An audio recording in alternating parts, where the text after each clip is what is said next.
Samuel Chadwick dijo esto: el mundo nunca creerá en una religión en la cual no hay poder. Una fe racionada, una iglesia socializada y un evangelio moral pueden ganar aplauso, mas no despertará convicción y no transformará. Es una frase que Samuel Chadwick dijo. Yo lo leí hace un tiempo atrás en unos libros de oración y siempre se me ha quedado esa frase que él dijo en mi mente, porque Samuel Chadwick, él era conocido como un hombre de oración ferviente. Desde que él era niño hasta el día que él murió, él era conocido por su manera de orar y su manera de buscar la presencia de Dios.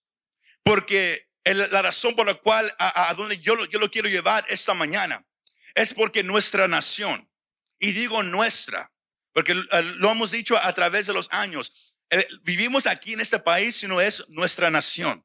Guste o no le guste a muchos de aquí, es nuestra nación. Nuestra nación de los Estados Unidos ahorita está en un momento crítico. Nos estamos hundiendo ahorita más y más en pecado y en maldad. Yo le enseñaba a mi esposa un video el día de ayer, porque están saliendo más y más esos videos con la ayuda de las redes sociales. Ahora es más fácil mirar videos como estos, pero hay más y más videos de hombres vestidos como mujer, con su maquillaje, con su barba así de larga y hablando de una manera bien rara, hablando de la importancia de cómo ellos deben ser aceptados. Igual hay más videos de mujeres que se han cambiado a ser hombres diciendo lo mismo. Hay videos de niños y podemos mirar cómo este país está hundiendo más y más en pecado, más y más en la maldad. Estamos llegando ahorita a un momento crítico. Más, con todo esto, la pregunta se puede hacer, pues, ¿qué vamos a hacer? ¿Qué vamos a hacer nosotros como iglesia? Porque como cristianos lo estamos mirando. Estamos mirando cómo el pecado está hundiendo más y más a esta nación. Esta nación que antes que inició con valores cristianos, contrario a lo que están enseñando a las escuelas hoy en día. Porque ahora hay muchos históricos que están revisando la historia de esta nación. Si usted se mete a las redes sociales, si usted escucha las noticias, usted ha mirado que ahora el tema fact checkers, dice en inglés, aquellos que revisan lo que algo se dijo o algo que se mencionó por una persona para ver si es real. Pero la pregunta es, ¿quién está chequeando eso? ¿Quién está diciendo que eso es verdad o que no es verdad?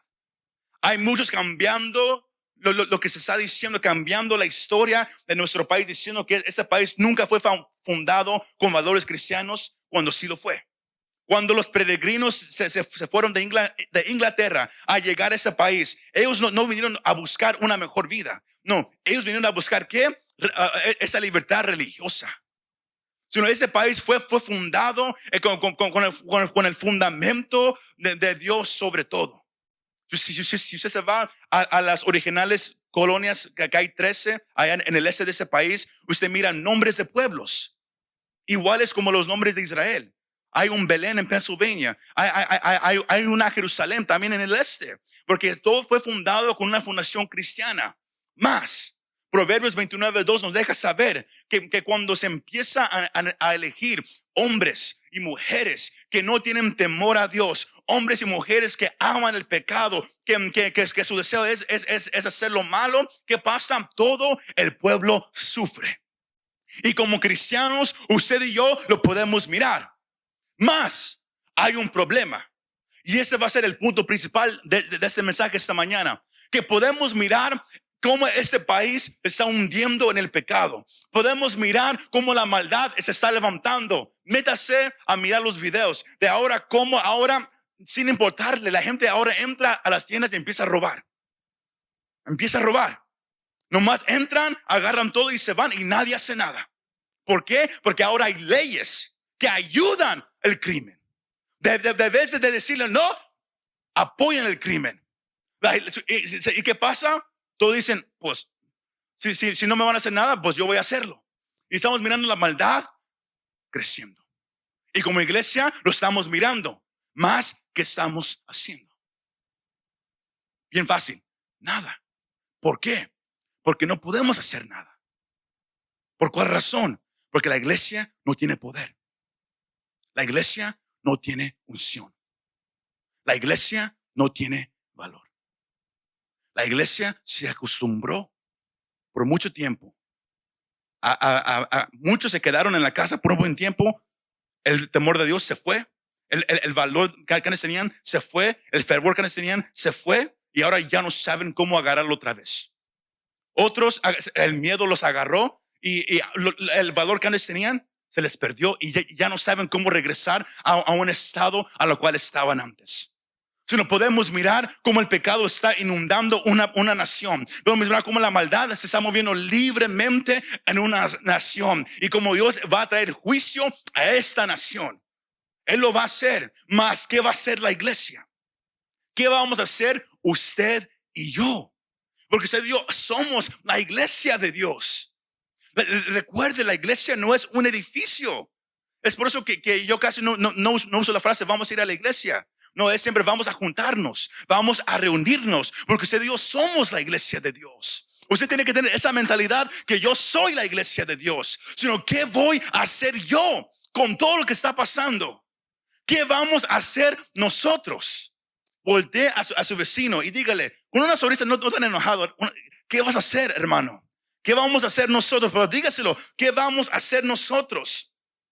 Porque Pablo, él lo dijo 2 veces en su primera carta a los Corintios. En el capítulo 2, versículo 4 al 5 y el capítulo 4, versículo 20. Pablo dijo que el evangelio que yo predico no es con sabiduría de palabra, sino con la demostración del poder del Espíritu de Dios. El evangelio que usted y yo tenemos que proclamar a la gente no es un evangelio nomás con palabras. No es para decir, mira cuánto yo sé de la Biblia. No. El evangelio que usted y yo predicamos es un evangelio que cambia la persona. Que cuando la persona viene y entiende lo que Cristo hizo y cree en lo que Él hizo por ellos en la cruz del Calvario, Pablo dice en 2 Corintios 5:17 que esa persona ya no es igual, mas ahora ha sido una nueva criatura. El evangelio cambia la persona. El evangelio puede cambiar una ciudad y puede cambiar una nación.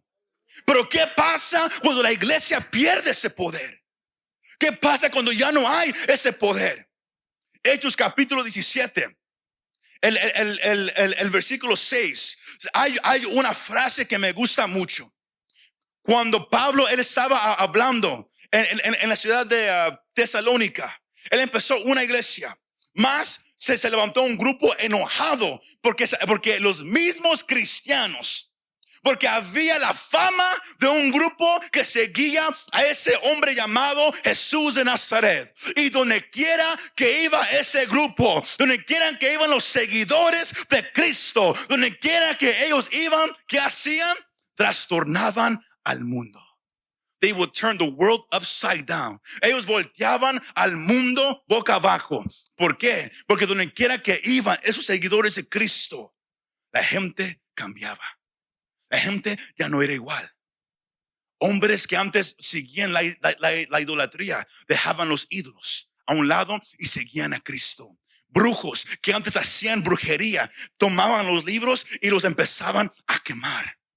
Porque eso es lo que hace el evangelio de Cristo Jesús. El poder de Dios es un poder real, iglesia. Y por eso Pablo dijo, el evangelio que yo les predico no es un evangelio de palabras, no, es un evangelio que transforma la vida de una persona. Pero ¿qué hacemos cuando la misma iglesia que profesa confesar al mismo Cristo de la Biblia ya no tiene ese valor, ya no tiene ese poder? Ya no tiene esa unción? ¿Qué hacemos cuando esa misma iglesia ya no sabe cómo orar? Usan frases como, a ver si es el plan de Dios, a ver si Dios lo hace. Pues la Biblia así lo dice, pero más yo no sé, yo no estoy seguro. ¿Cómo vamos a ver un cambio si esa es la actitud de la iglesia? Tiene que haber un regreso a una frase que llamó mi atención en ese pasaje. Un regreso a estar delante de la presencia de Dios. Delante de la presencia de Dios. El tema es delante de ti. El deseo mío para usted al cerrar ese sermón es que usted diga: Dios, yo quiero estar delante de ti. I want to be before you. Yo quiero estar delante de ti. Yo ya no quiero ser un cristiano sin poder, un cristiano sin unción, un cristiano sin valor, un cristiano sin audacia. Yo quiero ser un cristiano que habita delante de ti. ¿Cuántos dicen amén? Ese es el deseo a lo cual yo lo quiero llevar con este mensaje. Y eso no va a venir con una sola oración. El valor para nosotros no viene con una oración. Porque la mala actitud es esto, que siempre esperamos que alguien venga y ponga manos sobre mí y de repente, porque pusieron manos sobre mí, ahora voy a tener valor para siempre. Así no funciona, iglesia. Así no funciona. Es el malo pensar que la iglesia ha tenido. Todos esperan hasta que alguien venga y ponga manos sobre mí para yo poder hacer algo. Así no funciona. Somos llamados a habitar delante de la presencia de Dios. ¿Sí me está siguiendo esta mañana, iglesia? La oración ayuda. Una oración por alguien te puede ayudar. Pero todo va a resultar en cómo tú mantienes lo que Dios empieza a hacer contigo. Somos llamados a habitar delante de la presencia de Dios. Y Dios está empezando a levantar una iglesia con el mismo espíritu que Elías tenía.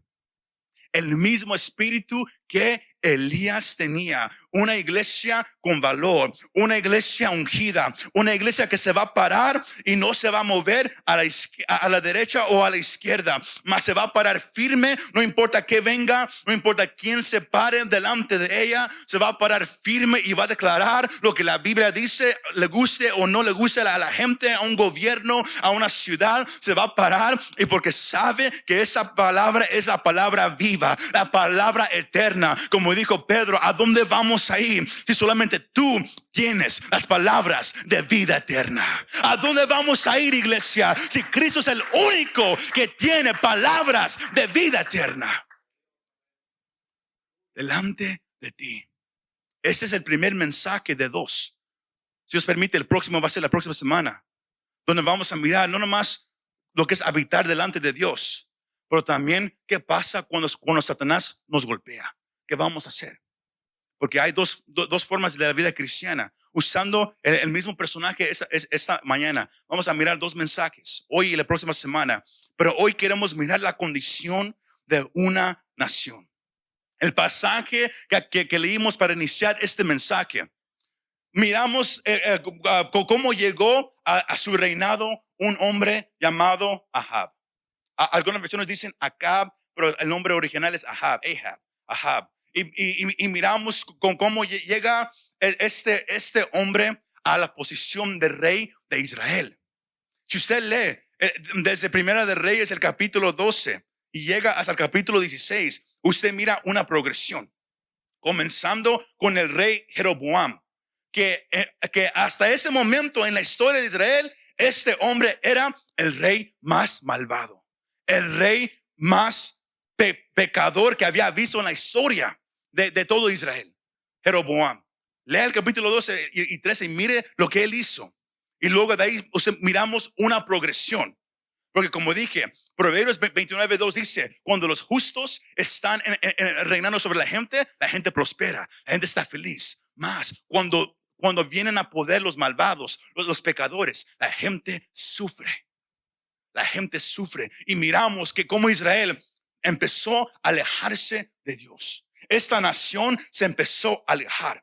¿Y qué pasa? Empiezan a venir a poder hombres sin temor a Dios. Y miramos una progresión de Jeroboam hasta el próximo rey. Y luego miramos en el capítulo 16 cómo viene a poder un hombre llamado Omri. Y cómo ese hombre era un hombre pecador más que Jeroboam. ¿Por qué? Él quiso imitar todo lo que hizo Jeroboam, como él trajo esa idolatría a Israel para que el pueblo se alejara de Dios. Lo que Jeroboam hizo fue a propósito. Él sabía que el pueblo estaba buscando a Dios, mas él quería que el pueblo lo buscara a él. Sino él empieza a levantar falsos ídolos. Y la gente empieza a alejarse de Dios y empieza a ir detrás de estos ídolos.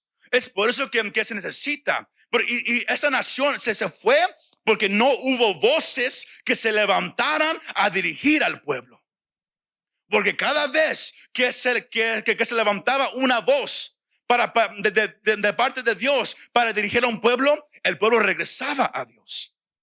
Ejemplos como Asa, como Josías, como Ezequías, son varios. Cuando Dios levantaba a voces, la gente los seguía. Más cuando no había voces, la gente se apartaba y seguía el pecado.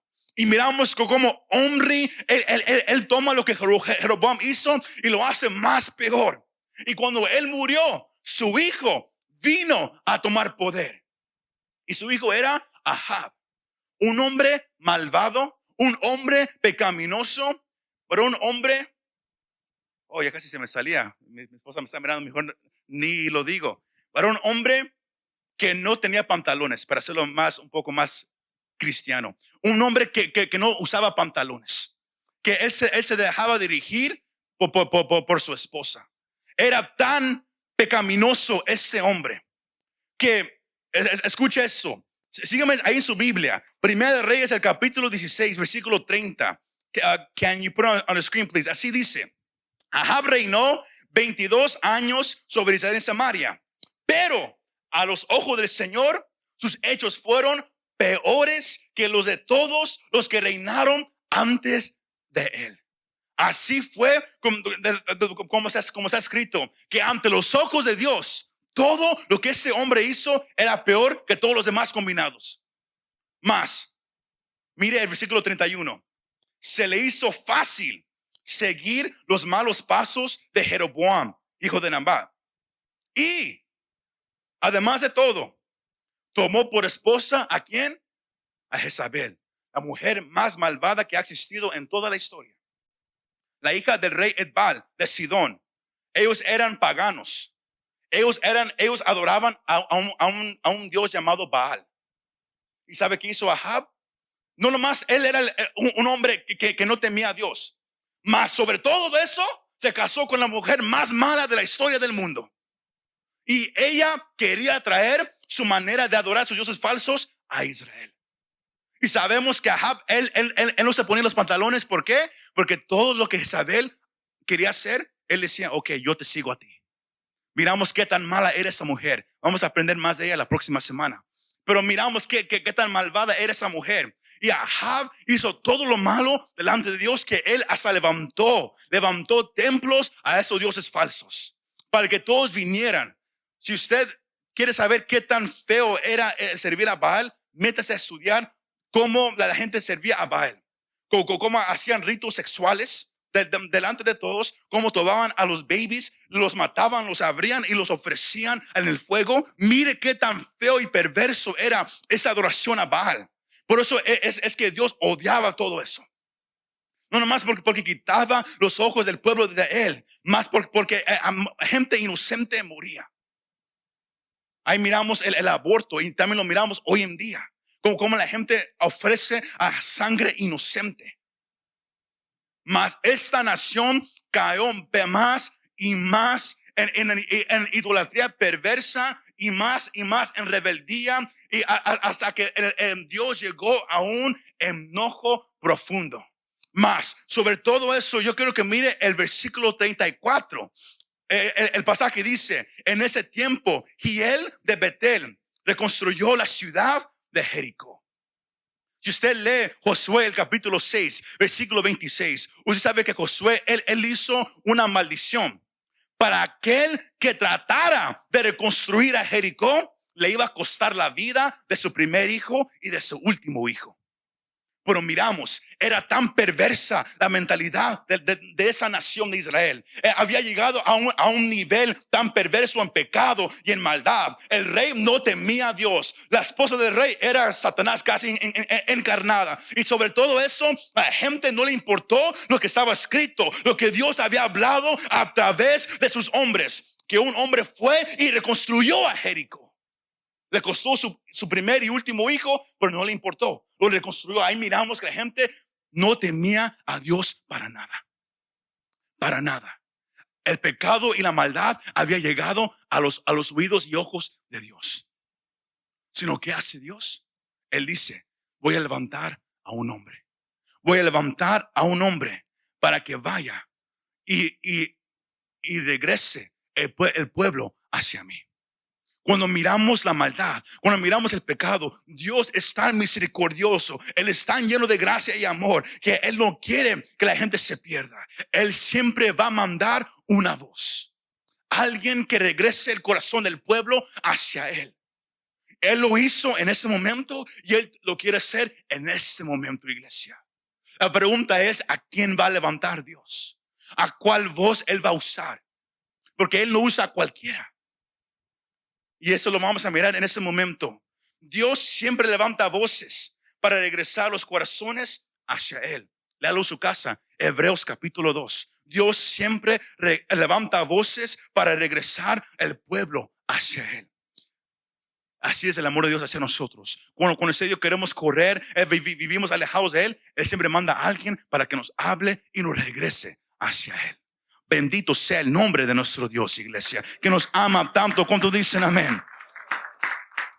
Miramos en el capítulo 17, versículo 1. Miramos cómo entra a la escena. Después del el escritor describir la condición de una nación, la condición espiritual, la condición del gobierno, cómo está una nación, de repente, sin ninguna introducción, miramos cómo llega un profeta bruscamente a la escena. Así nomás de repente llega Elías. Nadie dice, oh, él estaba profetizando acá o no. Nomás de repente aparece en la Biblia. ¿Y sabe qué? Los profetas aparecían porque había algo grandemente mal espiritual con la gente. Todo el Antiguo Testamento, cada vez que Dios levantaba un profeta, es porque había algo mal en una nación. Y Dios tenía que levantar, ¿qué? Una voz. Y el profeta Elías, escucha eso, él era una de las personas más interesantes de toda la Biblia. Lo vamos a mirar hoy y la próxima semana. Él fue usado por Dios durante este momento importante en la historia de Israel. A él le tocó oponerse en contra de Ahab y Jezabel. Le tocó a él oponerse contra ellos y traer avivamiento a una nación. Ese era el papel de este hombre. Más, su ministerio de él nos enseña a dos cosas. Que su vida estaba llena de confusión. La vida de Elías era una vida llena de confusión. Igual como casi todos nosotros, ¿verdad que sí? ¿Por qué? ¿Por qué digo eso? Porque Elías, él era un hombre lleno de audacia, un hombre decisivo. Él sabía lo que él quería hacer. Mas había veces, como vamos a mirar la próxima semana, donde él llegó a ser temeroso, donde él se asustó. Porque así es la vida cristiana. Van a haber momentos donde nosotros nos vamos a sentir fuertes con Dios. Y momentos donde no nos vamos a sentir así. Por el punto es que vamos a hacer en los dos momentos. Y por eso queremos usar la vida de este hombre. Porque él sabía lo que era tener el poder de Dios. Y él sabía también lo que era tener depresión. Por causa de Dios. Y la cosa interesante de todo eso es que él es un buen ejemplo para nosotros de cómo Dios nos puede usar sin importar nuestros defectos. Sino al escuchar este mensaje de cómo Dios quiere levantar voces, usted puede decir, pero ¿quién soy yo para que Dios me levante a mí? ¿Quién soy yo? I don't know that much. Yo fallo, man. A veces que no me siento así. Elías era igual. Porque muchas veces miramos a Elías como Superman, como Batman. Que él era un hombre, wow. Yo nunca voy a ser como él. No. Él era un hombre igual como nosotros. Y la Biblia usa ejemplos de hombres y mujeres de la misma manera. Para que usted sepa que Dios a usted lo puede usar. No tienes que ser perfecto. Puedes fallar, pero Dios todavía te puede usar para traer un despertar a una persona, a una familia, a una ciudad o una nación. Y es lo que Dios quiere que usted reconozca esta mañana. Pero hubo una razón, iglesia, por la cual Dios usó a Elías. La cosa hermosa es que el nombre de Elías significa Yahweh es mi Dios. Yahweh es el nombre original, el nombre perfecto de Dios. Yahweh. Yahweh es mi Dios. Yahweh es mi Dios significa el nombre de Elías. Qué nombre tan apropiado, ¿verdad que sí?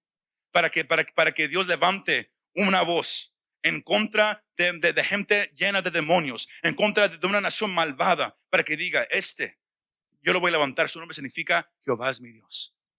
Como una señal profética de que hay un Dios solamente. Y que el pueblo tiene que regresar solamente a ese Dios. Mas no para ahí. De acuerdo a los teólogos, si usted lo mira, Elías, él no era de Israel. Él era de la tribu de Ismael. Sino Dios usó a un extranjero para levantar a una nación. Dios usó a alguien fuera de Israel para levantar a la nación de Israel. Increíble, ¿verdad que sí? No nomás usó a alguien con el nombre Yahweh es mi Dios, pero también usó a un extranjero, a alguien que no era de ahí. Quizás tú te sientes que como que I don't belong here, como que yo no sé de dónde soy. Trato de ser americano, no me va. Estoy muy cafecito. Voy a ser mexicano, me dicen estás muy güerito. Ya no sé qué hacer. ¿A quién le pertenezco? Hay un lugar a donde tú le puedes pertenecer y es a la familia de Dios. Cuando dicen amén, es a la familia de Dios.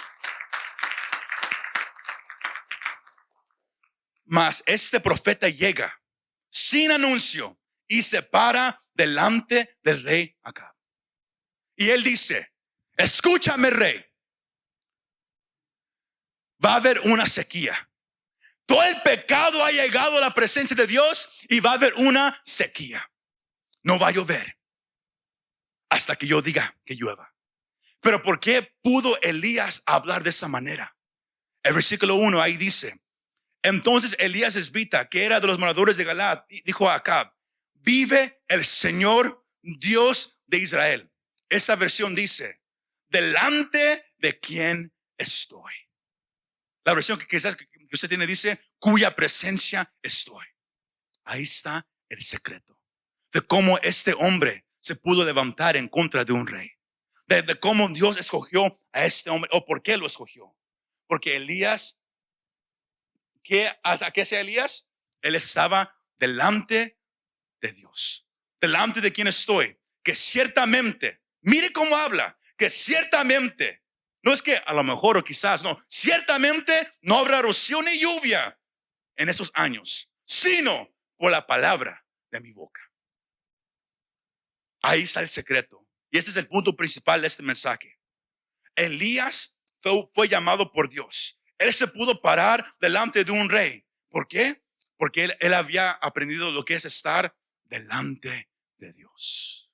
Dígalo conmigo, delante de Dios. Un poco más fuerte, delante de Dios.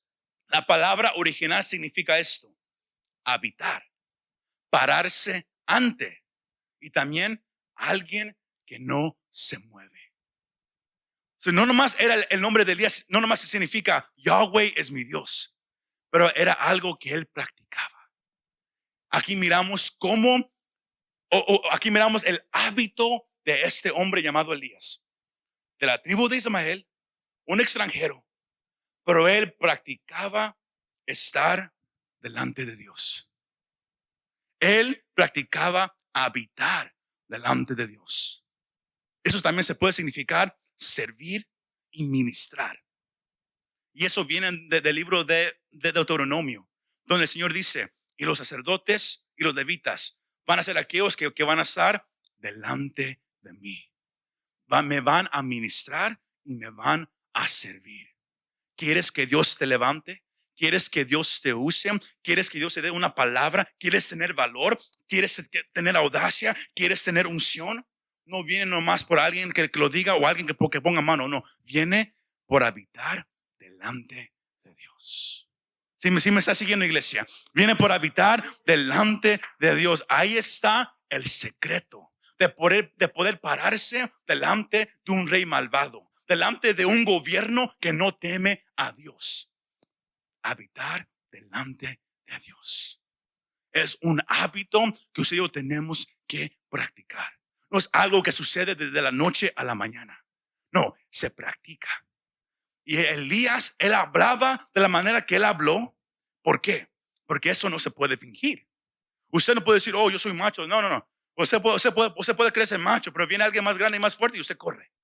¿Por qué? Porque usted se cree macho cuando alguien está chiquito, ¿verdad que sí? Pero cuando alguien viene más grande, usted teme. Elías se presentó delante de un gobierno malvado, delante de la mujer más mala que ha existido en todo el mundo, tan mala que nadie llama a su hija Jezabel, ¿verdad que no? Nadie, a menos que haya alguien esta mañana que se llama Jezabel. Pero en la historia del mundo nadie ha llamado a su hija Jezabel, porque cuando escuchan el nombre ya saben lo que significa. Así era de tan mala esta mujer. Mas Elías se pudo parar delante de ellos porque él sabía inclinarse delante de Dios. Él sabía lo que era estar delante de Dios. Porque Dios levanta a aquellos que saben presentarse delante de Él. Y ese es el punto que yo quiero que usted agarre. Y eso no es fácil. Porque lo más que usted empieza a presentarse delante de Dios, lo más que Dios va a empezar a tratar contigo. ¿No me cree? En su casa lea los próximos versículos, todo el capítulo 17. Dios, él le manda a Elías. Ahora, después de hablarle lo que le dijo al rey, Elías, Dios, él le dice a Elías, ahora vete y escóndete.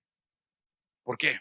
Porque lo que Elías había hablado de que no va a llover era una amenaza directamente al Dios Baal, porque se creía que el Dios Baal era el que causaba la lluvia.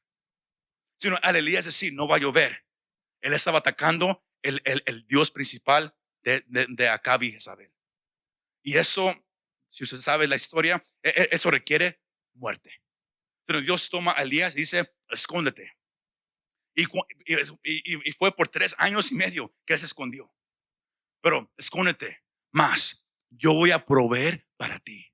Cuando tú te presentas delante de Dios, Él empieza a tratar contigo. ¿Con cuál propósito? Número 1, para que sepas que Él es tu Dios. Y número 2, para que sepas que Él es el único que puede proveer para ti, que puede tratar contigo y que te puede sanar a ti. Lea lo que pasó con Elías. Dios llamó a cuervos a que le trajeran pan y carne todos los días. Elías tuvo que aprender a confiar en Dios por su alimento. Hoy en día es bien difícil porque todos confiamos en nuestro cheque, todos confiamos en nuestra tarjeta de crédito para comer, ¿verdad que sí? Acabo, el dinero la próxima semana, pero acá tenemos esa tarjeta, agarramos cashback y nada más la damos así nomás. Es difícil hoy en día querer confiar en Dios. Más, cuando tú te presentas delante de Dios, Él va a empezar a tratar contigo. Es por eso que cuando vienes ante Dios, la vida no se hace más fácil, se hace más difícil. ¿Por qué? Porque Dios empieza a tratar contigo para que mires y sientas y vengas a tener una confianza en Él. Que cuando yo pasé por eso, Él era mi ayuda. Él era el que estaba conmigo. Él fue el que me ayudó. No fui yo, no fue nadie, fue Él el que me ayudó. Por eso Dios le da de comer a Elías con cuervos. Luego Él le da de comer por medio de una viuda. Y Dios usa esa situación con esa viuda para demostrarle a Elías que Dios estaba con él. Y también cuando él oró por ese niño que se murió, Dios él le demostró a Elías, yo estoy contigo y mira, cuando tú estás conmigo, hasta los muertos pueden resucitar. Y eso le ayudó para llegar al capítulo 18, cuando Elías, él se iba a parar delante de una nación en pecado, una nación que no sabía en qué iba a creer. Elías se paró enfrente de una nación que no sabía en quién creer, porque él dijo, reúnan a los profetas de Baal, a todos, reúnan al pueblo, y él les hace una pregunta, escojan hoy a cuál Dios van a servir ustedes, al Dios de Israel o a Baal. Y la gente no respondió nada. ¿Por qué? La gente no sabía en quién creer. Y para que alguien se pare enfrente de oposición demoníaca, enfrente de una nación que no sabe qué creer, uno tiene que tener confianza, valor, saber lo que cree. Y eso no viene de nomás sentarnos en una iglesia. Eso no viene nomás de escuchar unos sermones. Eso viene de estar delante de Dios. Y ese es el punto principal de este mensaje. Que Dios te está llamando a ti, iglesia, a que aprendas a estar delante de Él. Porque usted puede decir, pero yo no soy Elías. A mí Dios no me ha dicho que yo me pare delante del presidente. A mí Él no me ha dicho que yo me pare y haga aquello. No. Dios te ha llamado. Dios te ha permitido que estés vivo en esa temporada donde hay rumores de guerras, donde ha habido pestilencias, donde hay ahorita una nación en pecado y en maldad que se está hundiendo, donde hay jóvenes que se están muriendo más y más frecuentemente, donde hay más y más perversidad en las películas, en la música, en la televisión, donde miramos más y más rebelión. Todo lo que Pablo, él le dijo a Timoteo que iba a pasar en los últimos días, a usted y a mí nos está tocando vivir todo eso. Sino Dios está levantando una nación, una iglesia que va a ayudar una nación, pero Él está levantando una iglesia fuerte, una iglesia audaz, una iglesia ungida, que no es Elías, pero que va a obrar con el mismo espíritu que Elías tenía. ¿Y cuál es ese mismo espíritu? Se llama el Espíritu Santo. Era lo que Elías tenía, no era algo secreto, no era una potion que él se tomó para hacerse fuerte o espinacas como Popeye. No, él habitó delante de Dios y él era lleno del poder del Espíritu de Dios, y sabe que él pudo pararse delante de todos con unción, declarar la palabra y mirar cómo Dios empezaba a mover. Y el mismo Espíritu, Pablo dice que resucitó a Cristo de los muertos, es el mismo Espíritu que vive ahora dentro de cada uno de nosotros, iglesia. Somos llamados a movernos en el mismo espíritu de Elías. Y la Biblia es clara que eso es bíblico. Amén. Yo creo que lo mire en su casa. Primera de Reyes 22 y segunda de Crónicas, el capítulo 18. Miramos la vida de Micaías. De cómo él era un profeta que Dios levantó cuando todos los profetas estaban diciendo lo que el rey quería escuchar. Dios levantó una voz que dijo, no, yo nomás voy a hablar lo que Dios me dijo que hable. Y la cosa interesante es que Micaías era uno de los 4 discípulos de Elías. Y ahí miramos otra cosa importante. Cuando tú empiezas a habitar delante de Dios, la gente que se junta contigo va a empezar a actuar de la misma manera. Necesitamos una iglesia fuerte, una iglesia ungida, una iglesia con valor. El deseo mío como pastor para esa iglesia es que cada vez que alguien hable con cualquiera de nosotros, ellos salgan siempre diciendo, yo quiero conocer el Dios que ellos conocen. Porque miro cómo hablan, miro el valor con lo cual se presentan. Yo quiero lo que ellos tienen. Era lo que pasó con Elías. Micaías, el hijo, yo nomás voy a hablar lo que Dios me ha dicho, porque yo he estado, ¿qué? Delante de Dios. Juan el Bautista, él vino en el espíritu de Elías. Y que él nomás habló lo que Dios le dijo. ¿Por qué? Porque él había estado delante de Dios. Santiago, el capítulo 5, versículo 16 al 18, dice esto. Confiesen sus pecados unos a otros y oren unos por otros para que sean sanados. La oración del justo es muy poderosa y efectiva. Escucha el versículo 17. Elías era un hombre con limitaciones semejantes a las nuestras, pero oró con fervor para que no lloviera, y durante 3 años y 6 meses no llovió sobre la tierra. Después, dice el versículo 18, volvió a orar y el cielo dejó caer su lluvia y la tierra dio sus frutos. Santiago, él estaba diciendo, recuerden, iglesia, tú puedes orar por los enfermos y se pueden sanar. Tú puedes orar para que Dios haga algo y él lo puede hacer. No, como dije, Elías no era un Superman. Él era un hombre normal como nosotros, mas él tenía valor, él tenía audacia, él no tenía miedo, él se paraba firme. ¿Por qué? Porque él había practicado lo que era estar delante de Dios, lo que era vivir día tras día delante de Dios. Es ahí donde tú ya no vas a tener temor. Porque yo puedo pararme y yo le puedo decir, la Biblia dice que Dios nos ha dado un espíritu de temor, y todos dicen amén, pero algo pasa, todos asustados. ¿Por qué? Porque lo escuchan, mas no lo practican. ¿Y cómo lo practicamos? En la mañana Dios, aquí estoy, ayúdame este día. En la noche, Dios, gracias por ese día, protégeme en la noche. Uno empieza a practicar estar delante de Dios. No es algo religioso, no es una ley. No, no, no. Aquellos que de verdad anhelan a Dios lo van a hacer. Recuerde, eso significa habitar. Ahí viven, practicar, pararse y ya no moverse. Yo vengo a preguntarte, iglesia, esta mañana, ¿estás tú practicando estar delante de Dios? Porque la Biblia es bien clara.